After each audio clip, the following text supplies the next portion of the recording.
Capítulo 10. O prato a mais. Pois quem é maior, o que está à mesa ou o que serve? Não é o que está à mesa, mas eu estou entre vocês como quem serve. Lucas 22 e 27. Chalá, uma cidade no centro da Califórnia, cerca de 16 quilômetros ao sul de Salinas, na rodovia 101, foi meu lar desde que nasci até me casar em 1964. Quando eu tinha 7 anos, minha família comprou uma bela casa numa esquina no final da cidade. A cerca do jardim ficava às margens do acostamento da estrada de 2 pistas que levava à rodovia principal. Do outro lado da rodovia ficava uma estrada de ferro. Os andarilhos, era assim que os chamávamos, andavam de trem e desciam em nossa cidadezinha. Como nossa casa ficava perto da rodovia, era a primeira onde passavam pedindo comida. Lembro-me vividamente da noite em que um andarilho se assentou em nossa mesa de jantar para comer. Estava sujo e muito mal cheiroso.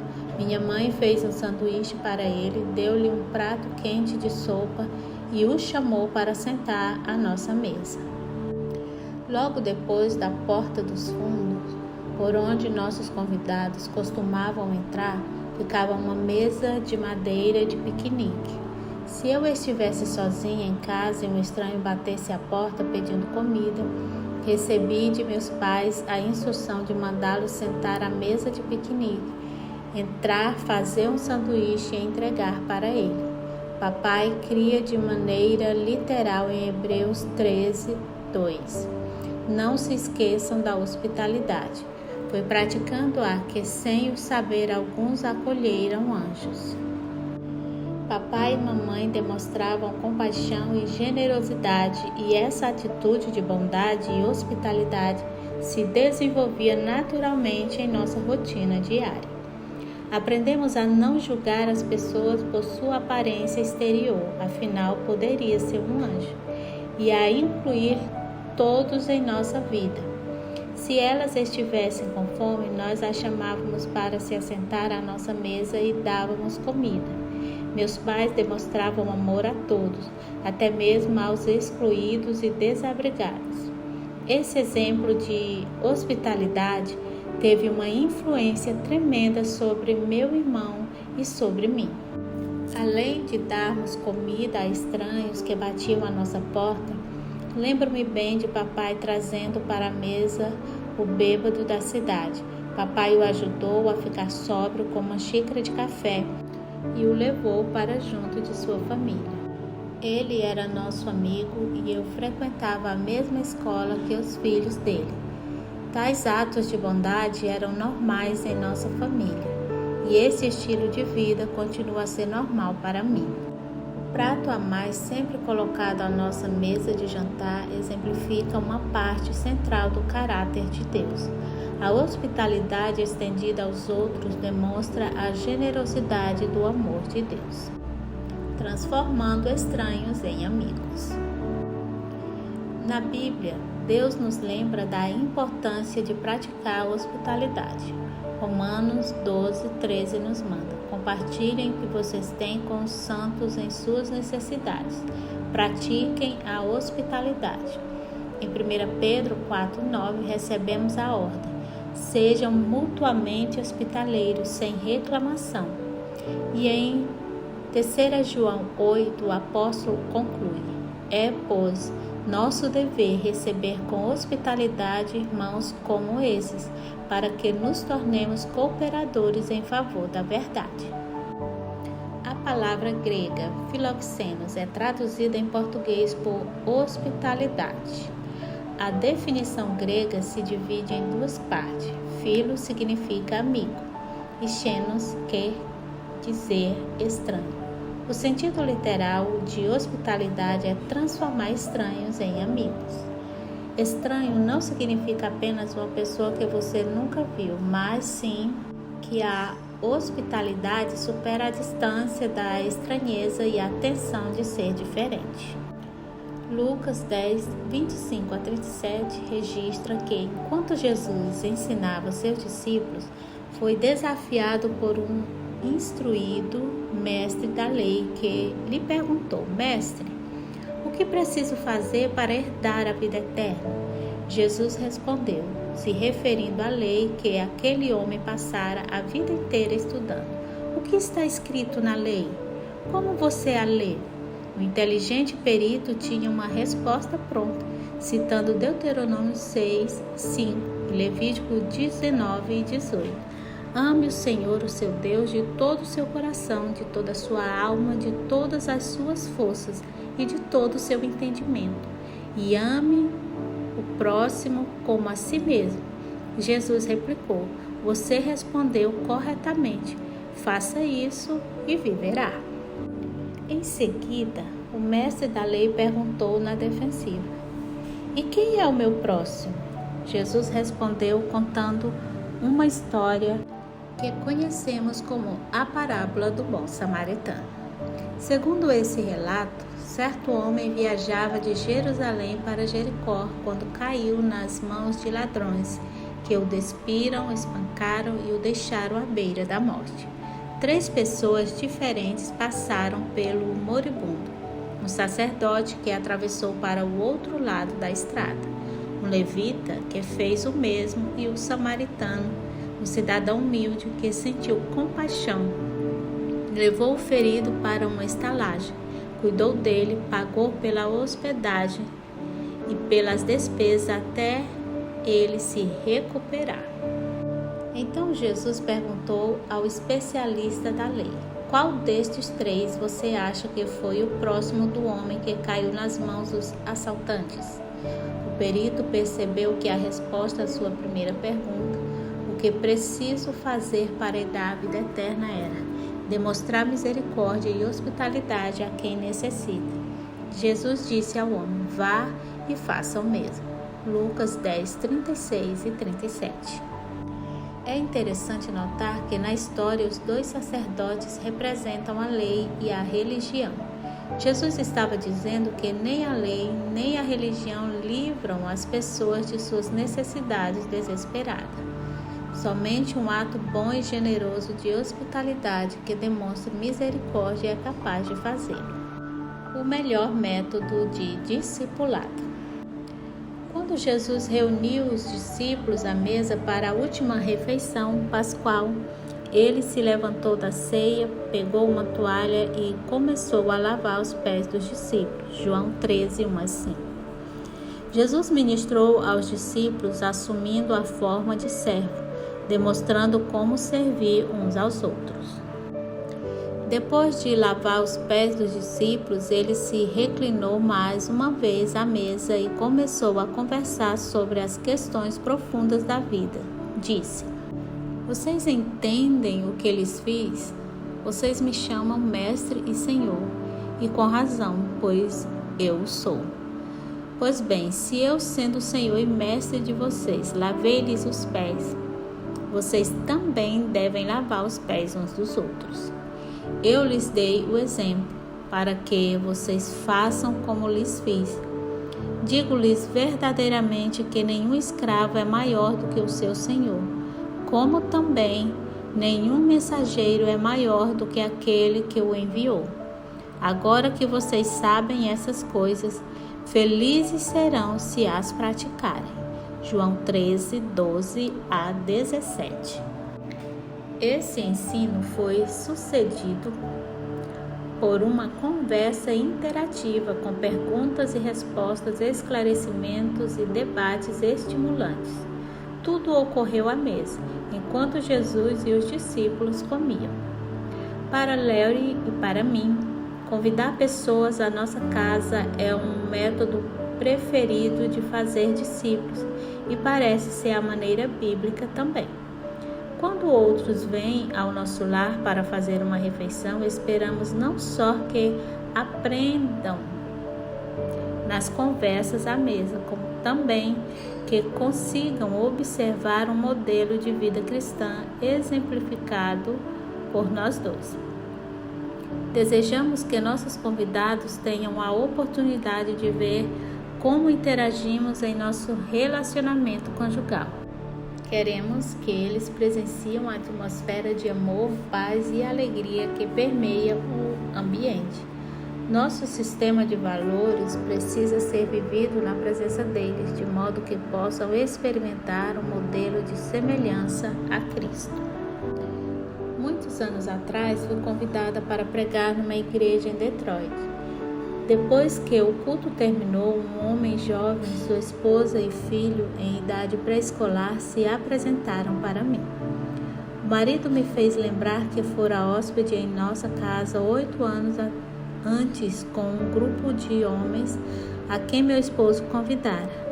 Com um enorme sorriso no rosto, o jovem pai disse que ele e a esposa baseavam seu estilo de vida e seu lar nos 2 dias que havia passado conosco. Vários pratos a mais foram colocados à nossa mesa naquele final de semana. O que eu não sabia era que, depois de cada refeição, aquele jovem ligava para a noiva, a fim de relatar sua experiência à mesa, como ela foi arranjada e o que comemos.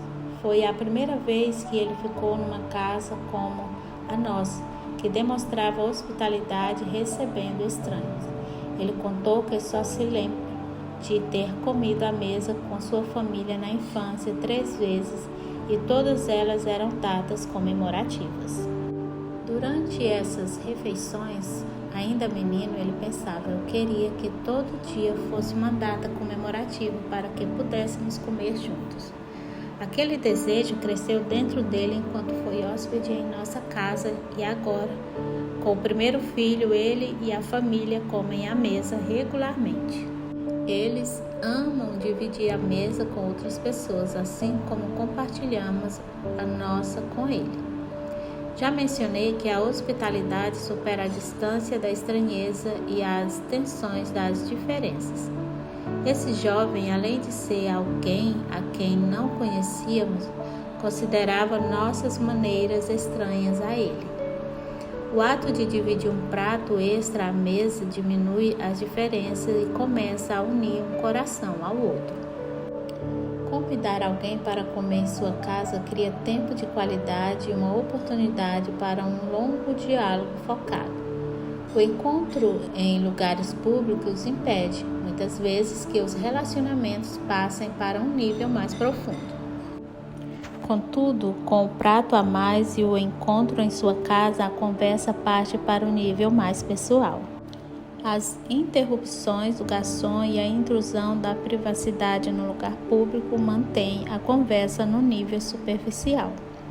O nível mais profundo de diálogo que ocorre em casa, em volta da mesa familiar, permite que a pessoa expresse emoções honestas, dores pessoais, desafios, vulnerabilidades e crises presentes.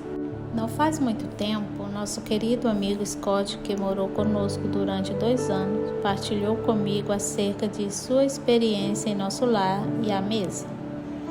Cresci num lar extraordinário, com pais que me enchiam de amor e cuidado.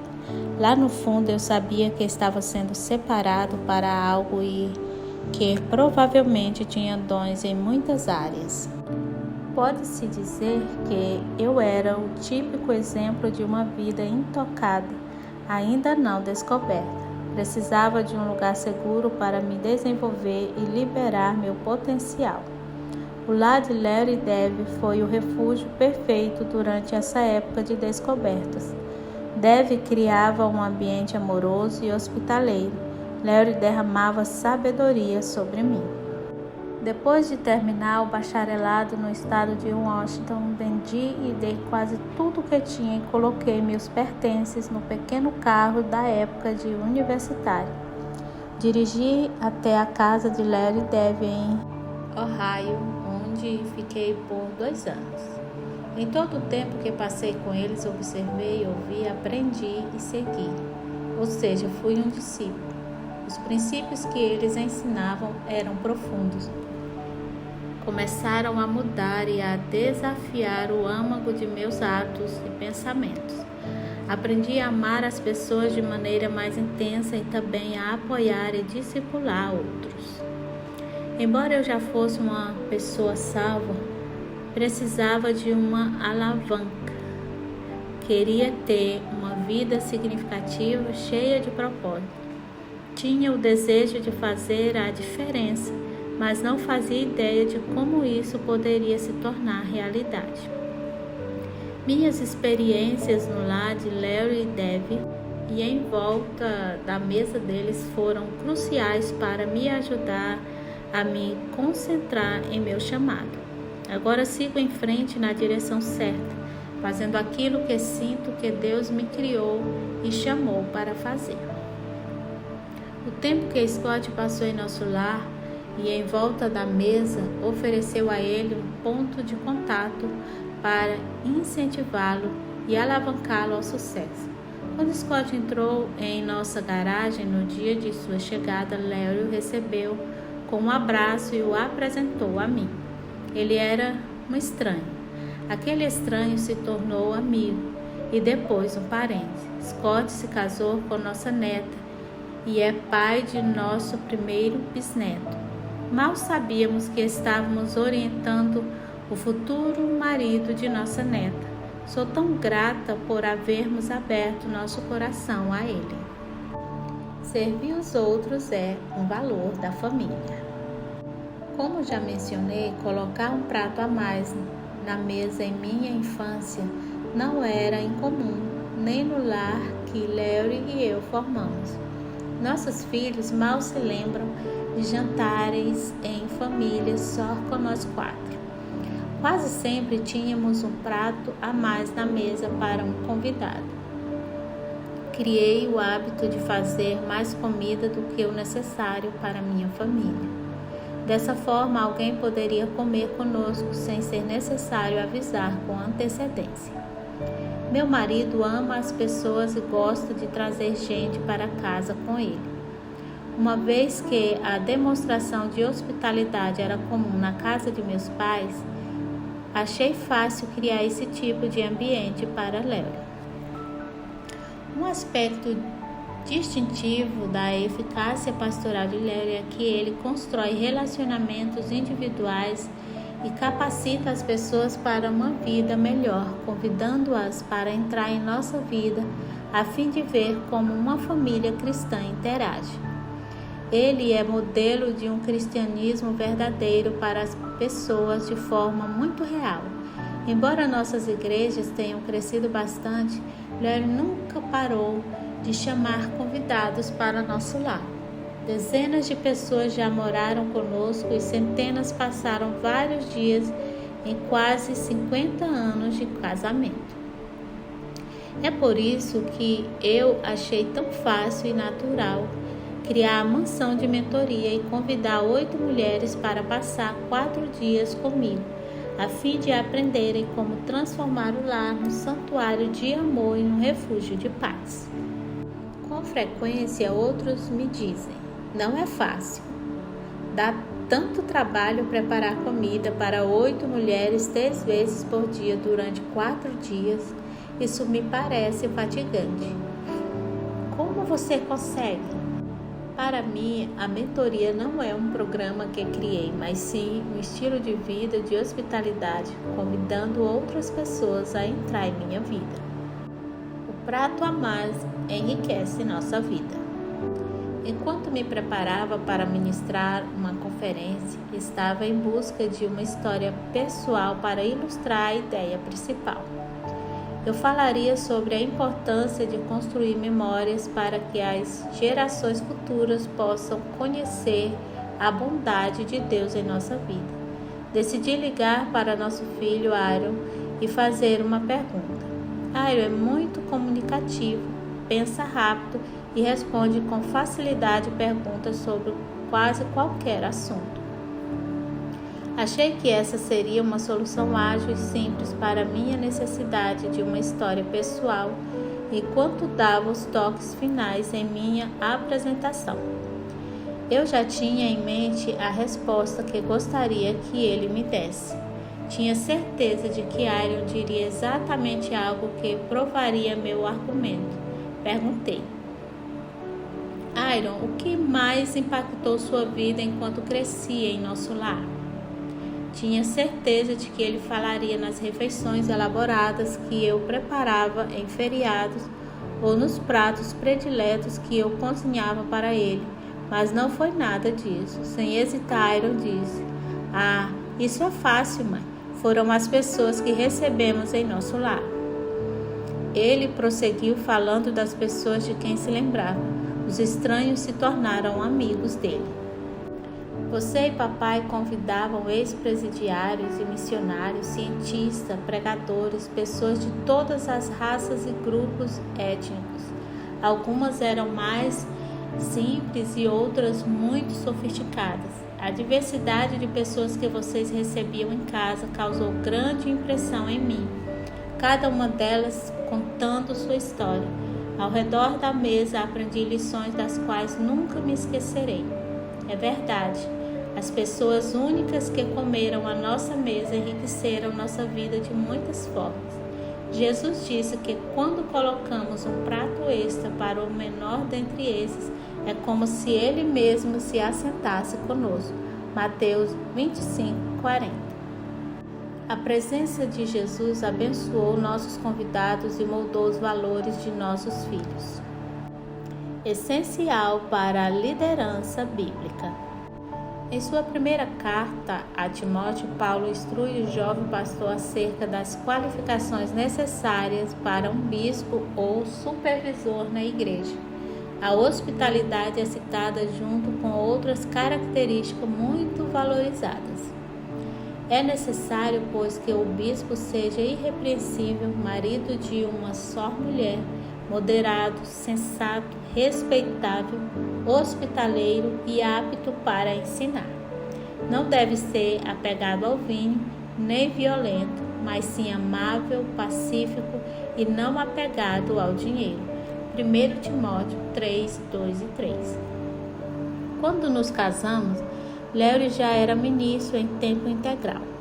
Eu sabia que a hospitalidade era algo que eu deveria praticar para não desqualificá-lo a ser líder da igreja. Compreendia que poderia atrapalhar a eficácia de seu ministério caso me recusasse a estar preparada para levar pessoas para nosso lar a qualquer momento. Por isso, separei uma prateleira em nossa despensa com alimentos preparados a fim de poder fazer refeições rápidas para visitas inesperadas. Eles ficavam reservados para emergência e não eram usados nos cardápios do dia a dia. Por exemplo, embora eu tivesse o costume de preparar meu próprio molho para massa, em nossa despensa sempre havia molho de tomate pronto. Eu também estocava sopas, pó para pudim, mistura pronta para brownie e bolo e assim por diante. Demonstrar hospitalidade não é o mesmo que receber pessoas em casa.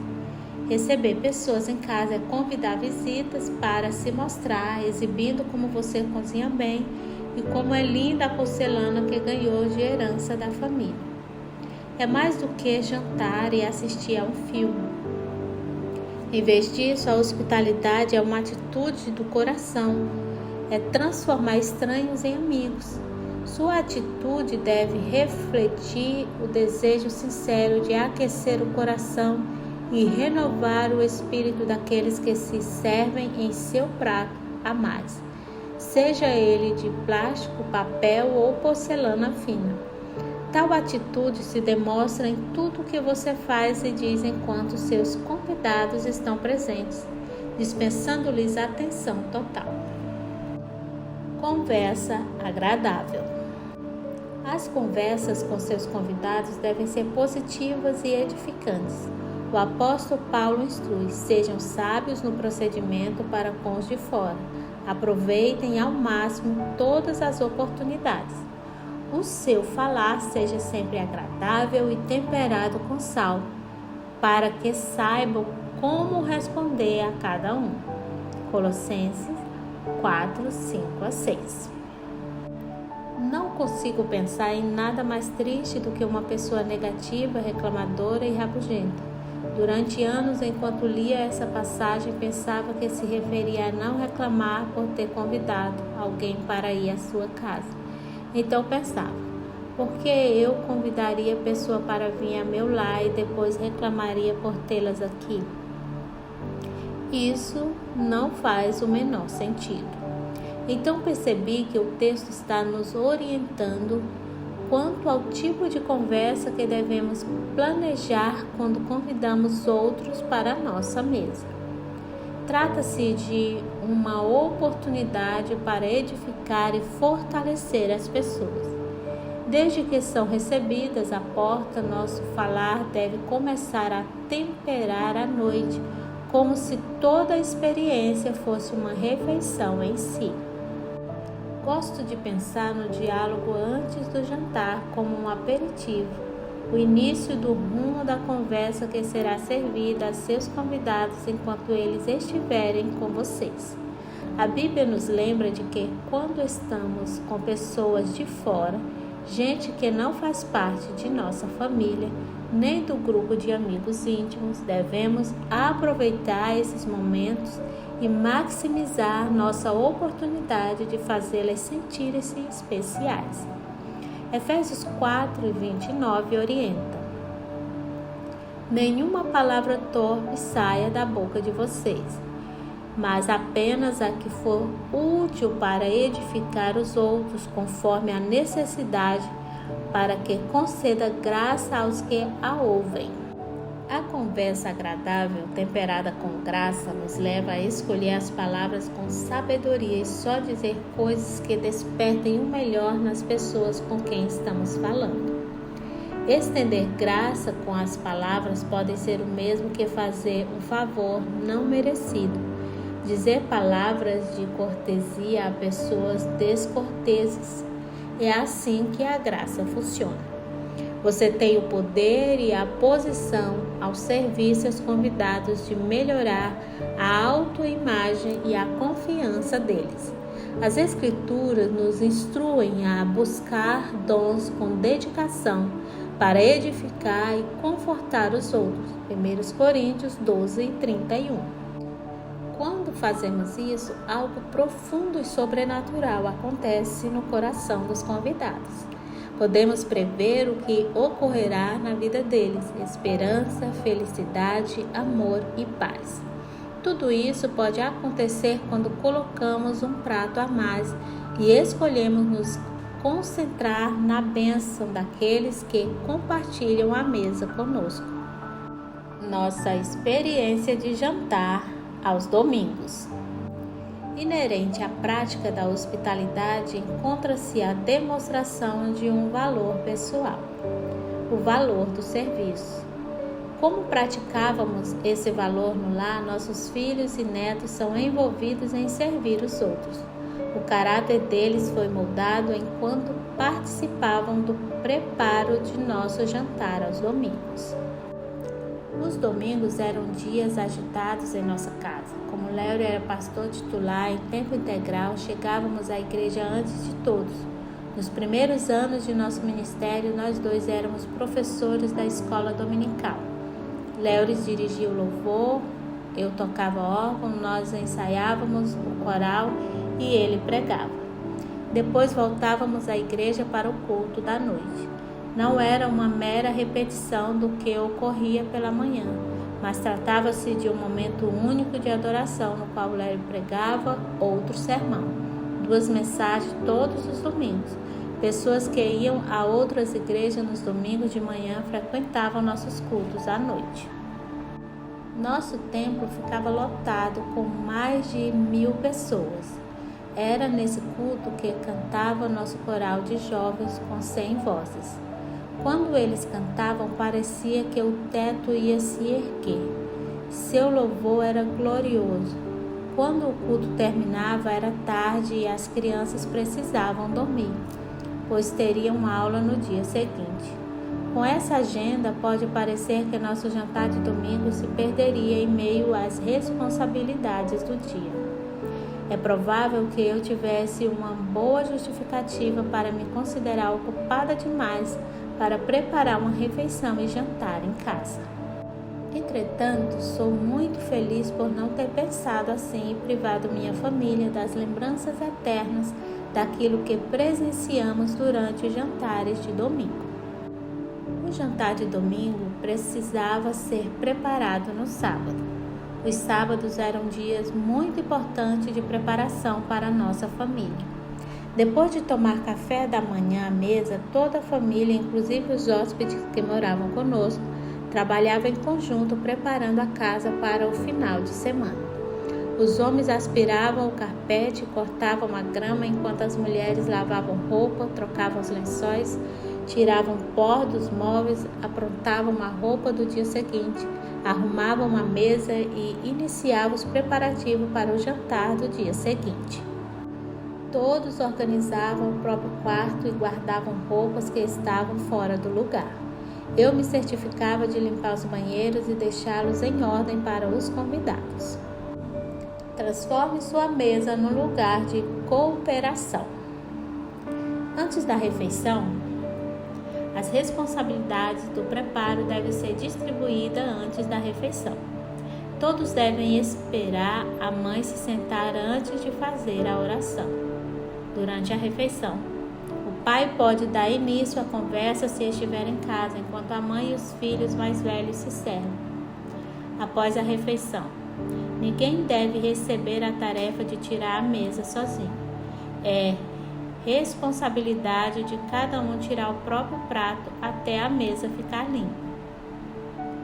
Eu tornava a limpeza da casa divertida para todos, assim como minha mãe fizera comigo.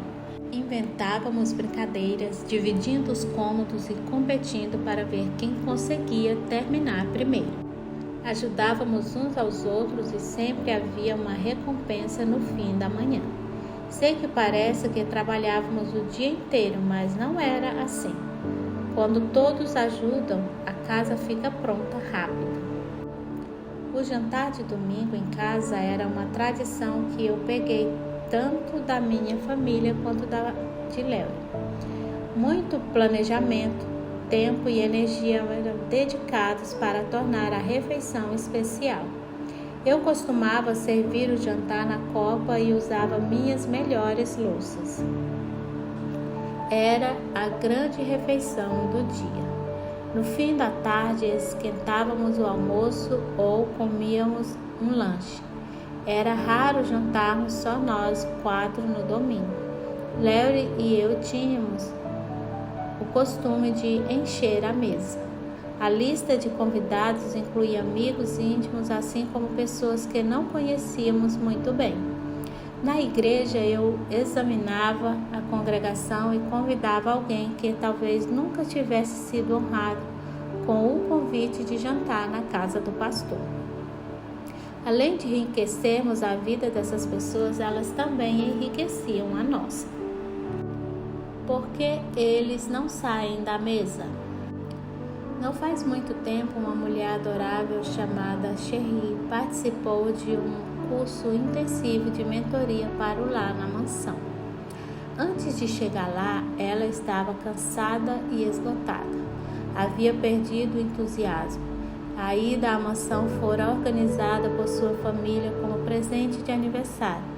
Portanto, ela não fazia ideia do que esperar. Durante os 4 dias que passamos juntas, Sherry ficou muito emocionada.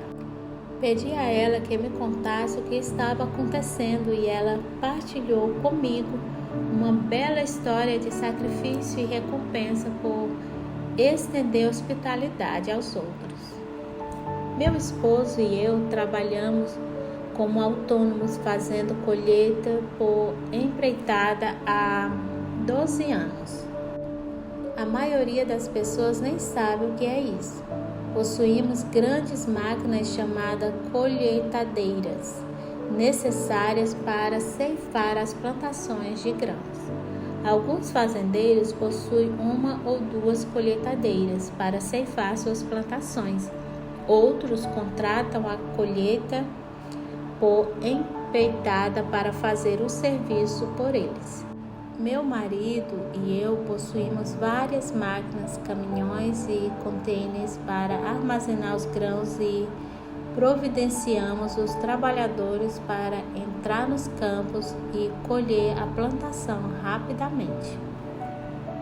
Voltamos às mesmas fazendas ano após ano, mas é um trabalho sazonal. Começamos em maio e terminamos em novembro. Como não podemos oferecer serviço o ano inteiro, cada temporada começa com novos funcionários. Muitos homens vão e vêm, homens dos Estados Unidos, da Nova Zelândia e até da África do Sul. Viajamos de um estado para o outro, moramos em trailers, trabalhamos todos os dias que o clima permite e fornecemos todas as refeições, 3 por dia, 7 dias por semana. Essas pessoas se tornam uma família. As horas de trabalho são exaustivas e já passamos meses sem folgar, então é fácil entrar no processo de estafa. É nesse ponto que as colheitas por empreitada e a mansão de mentorias se aliam. Deve falou sobre o princípio da mesa e eu chorei o tempo inteiro. Um dos comentários que meu marido e eu já fizemos muitas vezes a respeito dos trabalhadores que viajam conosco é: por que eles não saem da mesa? Todos estamos exaustos. O jantar acontece às vezes à meia-noite ou 1 da manhã, mas lá se encontram eles reunidos à mesa, comendo, rindo, contando histórias sobre o dia, demorando-se. Preciso admitir que, em algumas ocasiões, isso foi uma fonte de grande irritação para mim. Eu pensava, por que eles não voltam para o trailer? Já não passaram o dia inteiro juntos? Que chateação! É por isso que chorei. Eu sabia que esses homens eram um ministério, mas tive uma atitude tão negativa em certos momentos. Eles não sabiam de nada. Eu mantinha um sorriso no rosto. Procurava preparar boas refeições e interagir com gentileza. Sempre tentei ser uma boa anfitriã. Os trabalhadores apreciavam tanto. Por vezes os elogios eram efusivos. Eles pediam à família que me enviasse presente de sua terra natal, como livros de culinária, panos de prato, jogos americanos com fotos de paisagem da região e receitas favoritas. Já ganhei bijuterias feitas de conchas, meias dos times preferidos de cada um, estatuetas, cartões e todo tipo de expressão de agradecimento. Como pude ser tão cega quanto à importância de meu trabalho? Já ouvi muitas histórias de partir o coração, contadas por esses homens, a maioria deles na casa dos 20 anos. Um rápido comentário sobre ser deixado no carro a noite inteira quando criança, enquanto o pai estava no bar. Um acontecimento comum em que o menino recebia uma coca e um pacote de salgadinhos e permanecia dentro do automóvel por horas. Há também comentários de uns para os outros sobre como lidaram com o divórcio dos pais. Quando reflito sobre algumas das coisas que aqueles homens compartilhavam, percebo como nossa mesa é profunda. Quantas fotos temos de aniversários que tentamos fazer porque eles ficam tão distantes de casa e da família. Mas a verdade é que eu já estava cansada de fazer tudo isso. Desenvolvi uma atitude negativa, pensava, estou cansada de ter tanto trabalho. Fiquei pensando no jovem que deixou o trabalho de uma hora para outra este ano. Ele é da Nova Zelândia e tem pouco mais de 20 anos. O rapaz bebia e estava se envolvendo em problemas. Esses foram os boatos que ouvimos depois. Ele bateu a porta de meu trailer e disse que estava esperando um táxi para levá-lo ao aeroporto. Deu-me um abraço, seus olhos se encheram de lágrimas e disse que eu era a pessoa mais bondosa que ele já conhecera. Como assim? Pensei. Ele mal me conhecia. Não havíamos interagido muito. Eu só cozinhara para ele durante os 3 meses anteriores. Eu o via junto com cerca de outras 20 pessoas na hora das refeições. O que o fez achar que eu era tão bondosa? Seria uma presença além da minha? Alguém que ele não reconhecia, não conseguia identificar, mas sentia. Alguém que eu aceitava e amava, o pão da presença, o próprio Jesus Cristo. Nunca verbalizei isso, mas eu costumava pensar que fora rebaixada na vida. Eu havia sido uma profissional. Dos 20 aos 30 anos, trabalhei numa empresa de contabilidade do setor petrolífero para uma grande companhia de petróleo na Califórnia. Meu marido trabalhava em outra petrolífera e foi transferido para o Kansas. Por causa da transferência, voltei para a faculdade e me tornei enfermeira. Foi essa profissão que deixei para ajudar meu marido a fazer o que ele ama, colheitas por empreitada. Agora minha função é auxiliar meu esposo. Sempre trabalhei para ajudá-lo sem me dar conta da importância do meu papel. Foi isso que Deus me revelou durante o ensino do princípio da mesa. Pretendo me esforçar para lembrar que eu cozinho para Jesus e sempre o convidarei para participar da mesa. Experientes igual bebês. A boa hospitalidade inclui planejamento e preparo, assim como espontaneidade. De qualquer modo, esteja de prontidão para dizer: estou feliz por ter você aqui. A hospitalidade generosa era um valor estimado na Igreja do Novo Testamento. Trata-se de uma qualidade listada entre as características essenciais para os bispos e para as viúvas que seriam sustentadas pela Igreja. Nenhuma mulher deve ser inscrita na lista de viúvas a não ser que tenha mais de 60 anos de idade, tenha sido fiel a seu marido e seja bem conhecida por suas boas obras, tais como criar filhos, ser hospitaleira, lavar os pés dos santos, socorrer os atribulados e dedicar-se a todo tipo de boa obra. 1 Timóteo 5, 9 a 10. 3 das qualidades citadas incluem atos de bondade e serviço: ser hospitaleira, lavar os pés dos santos e socorrer os atribulados. A dedicação a todo tipo de boa obra significa que é preciso trabalhar para se doar aos outros de maneira transformadora para a vida deles. Uma ótima fórmula para criar uma lista de convidados é incluir pessoas com quem você pode aprender, experientes, pessoas que se encontram numa fase de vida semelhante à sua, iguais, e pessoas que podem aprender de você, bebês. Esse tipo de grupo sempre interage bem, tem muito a conversar e a contribuir uns com os outros. A vida de todos é enriquecida quando a festa termina. É muito importante se lembrar das pessoas mais velhas e incluí-las. Elas se sentem valorizadas.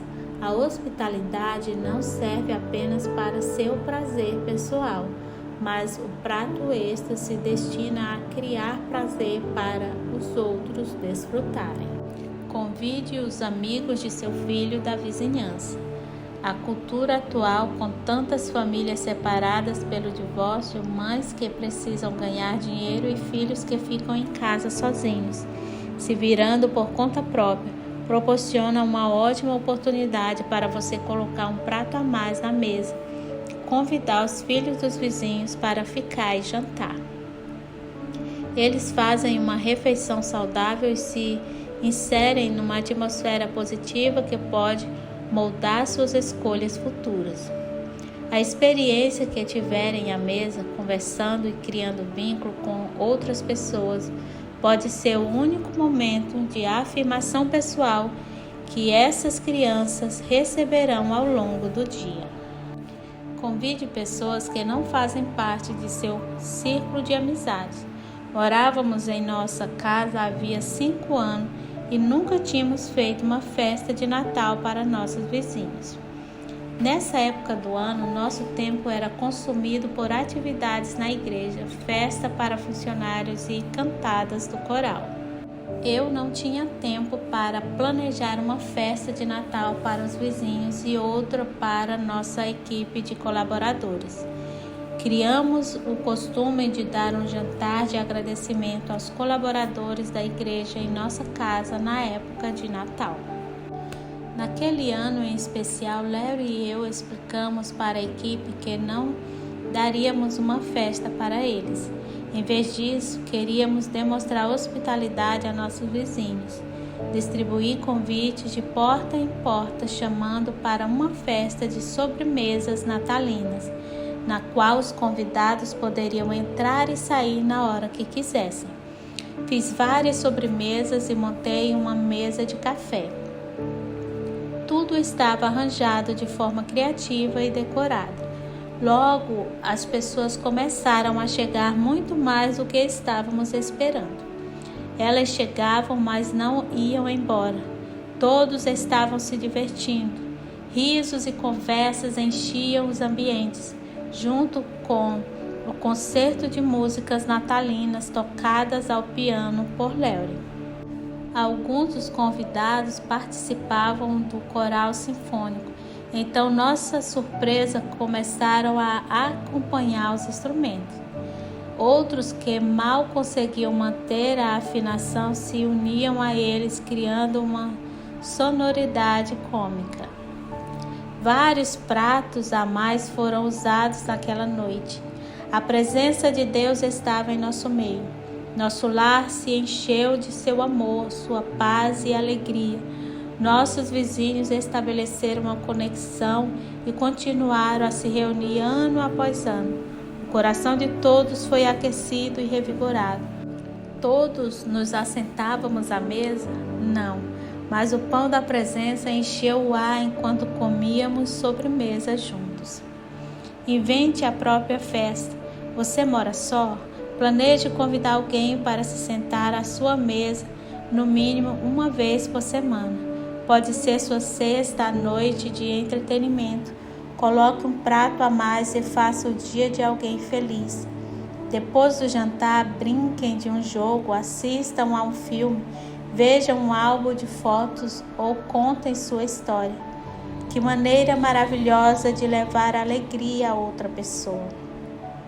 E nas noites em que estiver em casa sozinho, saiba que na verdade você não se encontra só.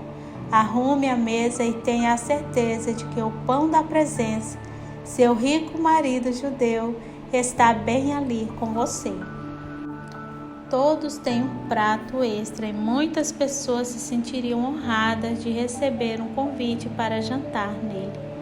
Comece a fazer sua lista de convidados e de compras hoje.